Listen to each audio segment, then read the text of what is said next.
Hi friends, ఈరోజు మనం చేసేది వెజ్ బిర్యానీ. ముందుగా కడాయి పెట్టి నూనె వేసుకోవాలి.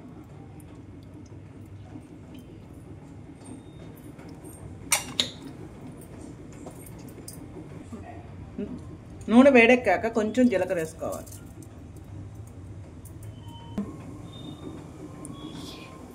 ఇప్పుడు దాల్చిన చెక్క,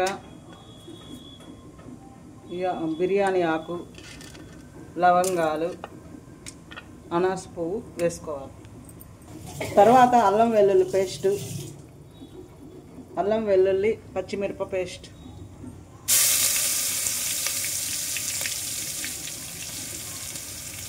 వేసి కలయి తిప్పుకోవాలి.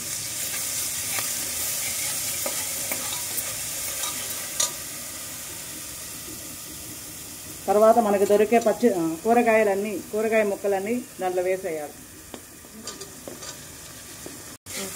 టమాటా ముక్కలు వేగాక క్యారెట్, ఉల్లగడ్డ, బీన్స్, కాలీఫ్లవరు వేసుకొని కలయి పెట్టాలి. ఈ కూరగాయ ముక్కలు ఉడికే లోపల ఇంకో గిన్నెతో నీళ్లు తీసుకొని బాగా మరిగించాలి. దాంట్లో యాలకులు, కొంచెము చెక్క, లవంగా వేసుకోవాలి. ఇప్పుడు ఈ కూరగాయ ముక్కల్లో చిలికిన పెరుగుని వేసుకొని కలపాలి.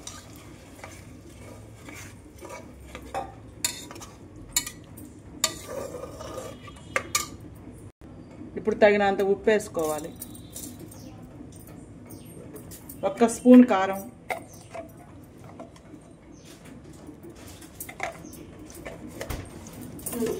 కొంచెం పసుపు,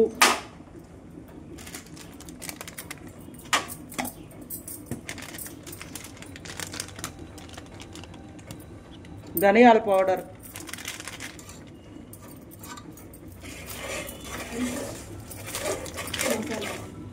జీలకర్ర పౌడర్ వేసుకోవాలి. ఈ పౌడర్లన్నీ వేసుకున్న తర్వాత లాస్ట్ ఈ పుదీనా వేసుకోవాలి.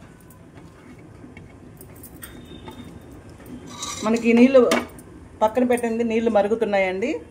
దానిలో ఒక నిమ్మ చెక్క కూడా వేసాము. ఫైనల్ బాగుంటుంది. నిమ్మ చెక్క వేస్తే బియ్యం తెల్లగా ఉండి అన్నం మిలమిలా మెరుస్తూ ఉంటుంది. మరిగే నీళ్ళలో మనం నానబెట్టుకున్న బియ్యాన్ని వేసుకోవాలి.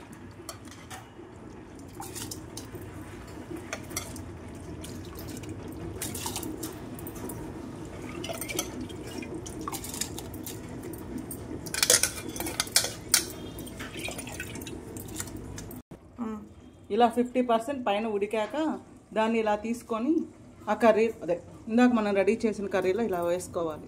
సమానంగా పరుచుకోవాలి. ఇప్పుడు ఒక లేయర్ అయిపోయాక ఫ్రైడ్ ఆనియన్ చల్లుకోవాలి.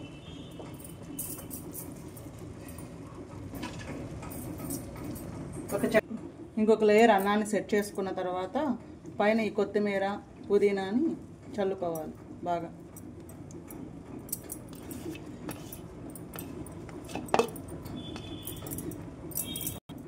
పైనుంచి 2 స్పూన్లు నెయ్యి వేసుకోవాలి.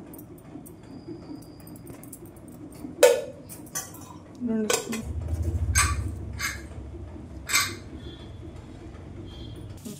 ఇప్పుడు కుక్కర్ మూత పెట్టుకొని ఒక విజిల్ రానేయాలి సిమ్లో. ఇప్పుడు మన వెజ్ బిర్యానీ రెడీ. ఇలా ప్లేట్లో లేయర్గా పెట్టుకొని తింటుంటే చాలా యమ్మీగా ఉంటుంది.